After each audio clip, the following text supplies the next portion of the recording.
سلام، امیدوارم حالتون خوب باشه. این ویدیو اختصاص داره به بررسی 5 قسمت اول سریال جنگل آسفالت و سعی میکنیم توی اون به تحلیل این چند قسمت ابتدایی سریال بپردازیم و اینکه به این نتیجه برسیم آیا این سریال ارزش ادامه دادن و دیدن بقیه قسمت ها رو داره یا نه. در وهله اول اسم این سریال منو یاد اون آلبوم قدیمی سروش هیچکس میندازه به اسم جنگل آسفالت که همون زمان به نظر من بخش زیادی از اعتبار خودش رو مرهون اون اسم خاص خودش بود اون آلبوم، یعنی جنگل آسفالت. حالا این سریال هم یا از اون قضیه وام گرفته یا اینکه اصلا هیچ ربطی نداشته باشه، به هر حال اسمش هست جنگل آسفالت و در طول خود سریال هم سعی شده که این فضای جنگلگونه و این فضایی که زیر پوست شهر جریان داره رو به تصویر بکشه و توی بخش‌های این ادعا رو انجام میده. اما برگردیم سراغ سریال. اصلا سریال از کجا شروع میشه؟ از یک قتل شروع میشه، قتلی که برادر هنگامه مرتکبش میشه و حالا هنگامه مجبوره برای پرداخت دیه دست به یک عمل خلاف قانون بزنه با دوست پسر خودش یعنی امیر. اونا میخوان مفتکشی بکنن. مفتکشی اصطلاحی که من خودم هم اولین بار تو این سریال باهاش آشنا شدم و ظاهرا افرادی ان که یک پولی رو، حالا پول نقد، طلا یا دلار رو از کسی تحویل میگیرن و به یک کسی دیگه تحویل میدن و در ازای اون یه درصدی میگیرن. قاعدتا یه عمل خلاف قانون این وسط داره اتفاق میفته که این پول رو میخوان به روش غیر قانونی جابجا بکنن و اون افراد این ریسک رو میپذیرن و یه درصدی برمیدارن. حالا چه کسانی اعتماد میکنن به این زوج یعنی هنگامه و امیر که تا حالا توی بازار اصلا اسم و رسمی نداشتن و تا حالا اصلا کارشون این نبوده که این اعتماد رو به این افراد بکنن؟ یکی این که امیر جعفری که توی این فیلم پدر امیر هست و پدر این پسری است که میخواد پول رو جابجا بکنه، بانی این قضیه میشه. قبلا هم تجربه این کار رو داشته. کسی دیگه رو داریم اینجا به اسم نوید محمدزاده که یه جورایی عاشق هنگامه بوده قبلا و یک رابطه عاطفی داشته یک طرفه و حالا به خاطر اون عشق یا هر چیز دیگری حاضر میشه ضمانت اونها رو بکنه توی بازار که این پولا رو بهشون بدن و جابجا بکنن. نکته بعدی، همینجور میخوام کاراکترها رو بهتون بگم که بعد از ارتباط اینها به یه نتیجه خاصی برسم. ما مثلا دیبا زاهدی رو داریم توی این سریال که او هم یک رابطه احساسی داره با نوید محمدزاده، توی شرکت او مدیر فروشه و از طرفی توی یک کارگاهیه که امیر جعفری شوهر خواهرش میشه. این ارتباطات رو حالا اگر سریال رو دیدی دیگه کامل تو ذهنتون شکل میگیره. هر کدوم از اینها به نحو درستی توی همون چند قسمت اول معرفی میشن این شخصیت ها. یکی از نقاط قوتی که همین اول میخوام بهش اشاره بکنم همینه، اینکه کاراکترها به درستی یه روابط مستحکمی با هم دیگه دارن که فردی اون وسط اضافی نیست. یعنی شما ارتباطات رو که نگاه میکنید هر کدوم از این بازیگری که دارن به تصویر کشیده میشن وصل پینه نشدن به سریال اصطلاحاً و کاملا مثل یک پازل در هم تنیده شدن و داریم یک تصویر رو میبینیم. ما با یه مسئله مواجهیم. هنگامه میخواد پول دیگه برادرش رو جور بکنه، اما هر کدوم از افراد، نوید محمدزاده، امیر جعفری، دیبا زاهدی، ریما رامینفر و هر کدوم از اینها در جای درستی قرار گرفتن که در این سریال در هم تنیده شده. میایم سراغ کشمکش و یا چالش سریال. چالش سریال اینه که در حین این جابجایی یه دزدی اتفاق میفته، پول و امیر همزمان گم میشن. حالا اینجا خب اول یه نقدی من به سریال وارد بکنم، این که داستانش مشخصا یک داستان خیلی خاص نیست، یه داستان نو نیست که چیز جدیدی داشته باشه. یه پولی جابجا شده، گم شده، حالا ما دنبال اینیم که حل معما بکنیم که کاری کی بوده.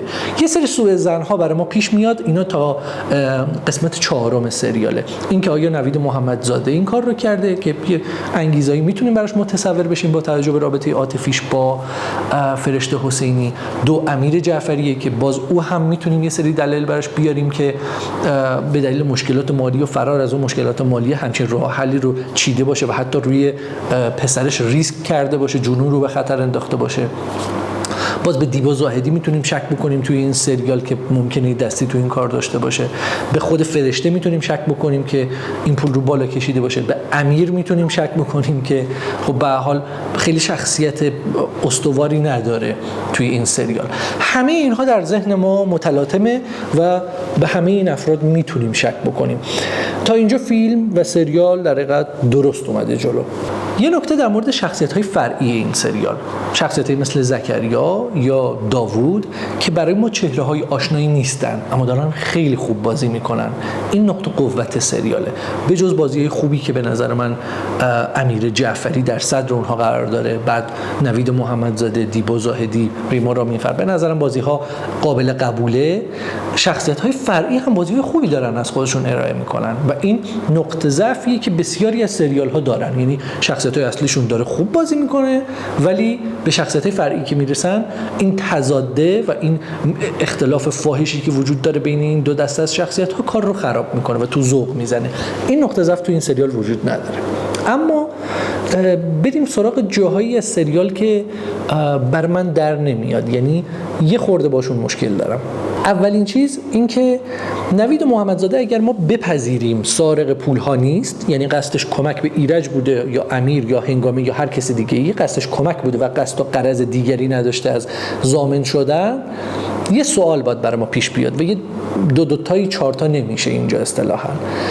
اونم اینه که خب اگر نوید محمدزاده میخواسته کمک بکنه به هنگامه و اینجا هم سارق مد نظر ما نیست، پس چرا اصلا وارد این قضیه شده؟ خب میتونست اگه هدفش کمک به هنگامه بود بره و دیگر رو پرداخت کنه، بره رضایت بگیری برای برادر هنگامه، حتی اگر هنگامه نمیپذیرفت این کمک او رو، به صورت غیر مستقیم به او کمک میکرد.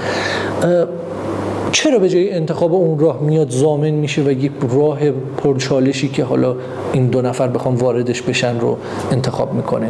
این چیزی که به نظر من اگر نوید محمدزاده سارق پولها نباشد در نمیاد توی این سریال. دو اینکه گفتم اصطلاح مفتکشی رو من هم تازه باهاش آشنا شدم، ولی مشخصا این سوال برام پیش میاد که یک آدمی به اسم داوود که در این سریال ما حجم قدرت و برندگی او رو داریم میبینیم، چرا باید برای جابجا کردن پول، طلا یا هر چیز دیگری به این روش‌های دم دستی دست بزنه؟ اصلا یه چیزی به اسم مفتکشی هم وجود داره برفرض. چرا باید بیاد همچین کاری بکنه به یک افرادی که اصلا نمیشناسه و حالا یه ضامنی برای اینا پیدا شده به اسم نوید محمدزاده؟ چرا باید پول رو به اونها بده که جابجا بکنن؟ یعنی آدمی با این سیستم و با این قدرت راه دیگه‌ای برای جابجا کردن این پول‌ها نداره، آدم دیگه‌ای سراغ نداره برای جابجا کردن اینها. اینم یه علامت سوالیه که پیش میاد. ببینید برای پیش رفتن داستان مجبوره که این اعتماد شکل بگیره، ولی در حالت منطقی جای سوال داره. نکته سومی که برای من جای سوال داره اون قسمت از سریاله که برادر هنگامه توی زندان توسط فرد دیگه اغوا میشه که بره یه قتلی رو انجام بده در زندان. با چه استدلالی؟ با این استدلال که تو اگر بیا این قتلی که ما میگیم رو انجام بدی توی زندان و اونی که میگیم رو بکشی، دادگاه مجبور میشه برای بررسی این قتل جدید تو حکم قبلیت رو به تعویق بندازه. حالا تو یه فرصتی داری که از اون خانواده مقتول رضایت بگیری. این قتل دومی هم که انجام دادی ما از خانواده مقتول رضایت تو رو میگیریم، یه پولی بهشون میدیم و خلاصه تو نجات پیدا میکنی. ببینید اصلا هم در همین یکی دو جمله‌ای که من سعی کردم این رو بگم تقریبا خنده‌دار به نظر میرسه. این چه راه حلیه برای خروج از یک بحرانی که تو یه قتلی انجام دادی، حالا برای بیرون اومدن از این چاله خودتو به چاه بندازی؟ بر فرض اینکه تو از خانواده مقتول قتل اول هم رضایت تو گرفتی که خیلی بعید به نظر میرسه، توی این سریال خیلی محکم وایسادن، اونا قصاص میخوان. دو اینکه هیچ پولی رو نداری عملاً پرداخت بکنی. سه اینکه خودت هم پذیرفتی، در سریال نشون میده که برادر هنگام پذیرفته این که قرار حکم اعدامش اجرا بشه و فقط الان دغدغه خانواده‌شو داره که خواهر و مادرش دیگه خیلی درگیر این قضیه نشن و بی خیال این آدمه بشن. حالا برای حل این مسئله تو بیا یه قتل دومی رو انجام بدی که این خودش کلی اما و اگر داره و از کجا معلومه این دومی‌ها حالا به تو رضایت بدن حتی اگر رضایت اولی رو گرفتی. و بعد اصلا دادگاه مگه خیلی خودمونی بگم مگه بچه بازیه که مثلا تو بیا یه قتل رو انجام بدی بعد قتل دوم انجام بدی، از هر دو تا اینا قصر در بری؟ اصلا کلا این دو تا 4 تا نمیشه توی این بخش از سریال. و اینکه حالا تو زندان راههای خیلی مختلفی هست، اگر مثلا امکان قتلی وجود داره راههای خیلی مختلفتری هست تا اینکه افراد بیان همچین پیشنهادی بدن و خیلی اینجاش هم منطقش در نمیاد. حتی جای غیر منطقی تر میشه که برادر هنگامی میپذیره این قتل دوم رو و موقعیت خانواده‌اش رو هم به خطر میندازه. یعنی خواهر و مادرش که تنها دارایی او بودن دیگه الان جونش هم از دست داده تقریبا، فقط مونده خانواده‌اش یعنی خواهرش و مادرش. جون اونها رو هم به خطر میندازه با انجام دادن این قتل دومه. حالا یه تلاشی برای قتل دوم میکنه ولی به وقوع نمیپیونده، ولی حالا جون مادر و خواهرش هم در خطر میبینه. اینم باز جایی که در نمیاد. 3 تا نکته گفتم که من باشون مشکل دارم. حالا یه نکته هم بگم که باش خیلی موافقم. این که توی این درگیری خانواده ایرج با بچه‌هاش و مشخصا ریما رامینفر به عنوان مادر خانواده هر دو تا بچه‌اش رو طرد کرده، توی این رابطه به نظر من فیلم جانب بچه‌ها رو میگیره و روی صحبتش و نقدش با مادر خانواده است مشخصا، یعنی ریما رامینفر، و این سوگیری رو من دوست داشتم. یعنی جایی بود که به نظر من سریال طرف درستی وایساد و این جرأت رو به خودش داد که این کار رو بکنه. این رو به عنوان نکته مثبت می‌بینم. یه صحبت‌هایی، حالا من نظر چند نفر رو راجع به این سریال شنیدم، این بود که خب ریتم سریال کنده، یعنی تا قسمت 5 همه اتفاقات تقریبا خلاصه میشه تو همین مواردی که من بهتون گفتم. به نظر من با توجه به اینکه بازی‌های سریال خوبه میتونیم از این نکته چشم پوشی بکنیم. یعنی این ریتم کند خیلی تو ذوق زننده نیست و میتونه این کشش رو برای ما ایجاد بکنه که یک کم بریم جلوتر. حالا چون این ویدیو رو من یه خورده طول کشید تا ضبط بکنم، مادامی که دارم این ویدیو رو ضبط میکنم قسمت 6 این سریال هم پخش شده. میخوام یه نکته ای رو اشاره بکنم که توی قسمت 6 مشخص میشه که بالاخره این دزدیه کار کیه، یا حداقل یه سرنخی به ما میده اگر تو قسمت 7 عوض نشه. تو قسمت 6 نشون میده که آزاده صمدی که قبلا توی رابطه بوده با امیر، انگار که از همه چی خبر داره، از جای پولا خبر داره، در یک گاف صندوق باز میکنه و همه اون حالا مواردی که دزدیده شده تو اون گاف صندوق است. و اینجا همون نقطه‌ای که به نظر من دیگه درست سریال نمیذاره خیلی کش پیدا کنه و به ما نشون میده که کار کیه.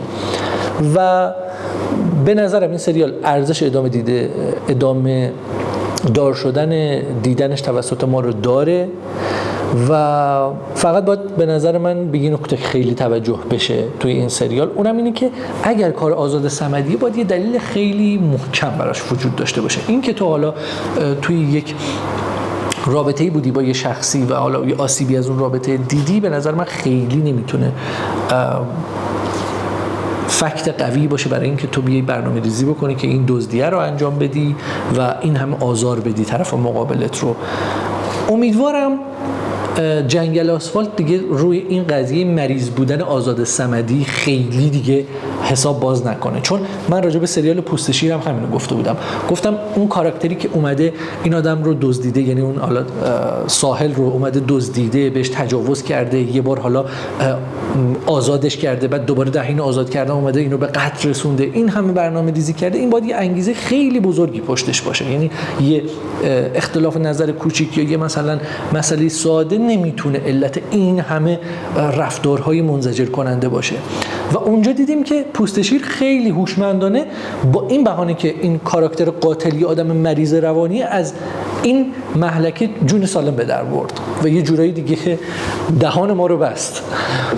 ولی به نظرم این سریال اگه بخواد این کارو بکنه دیگه خیلی لوس میشه. یعنی اگر بخواد بگی که این آزاده صمدی که حالا این کارا رو کرده، اومده از دوست پسر سابقش مثلا این حجم از پول رو دزدیده، این ریسکو کرده بابت این که مثلا ناراحته که رابطش با این آدم تموم شده، به نظرم خیلی دلیل قانع کننده نیست و امیدوارم این دلیل نباشه.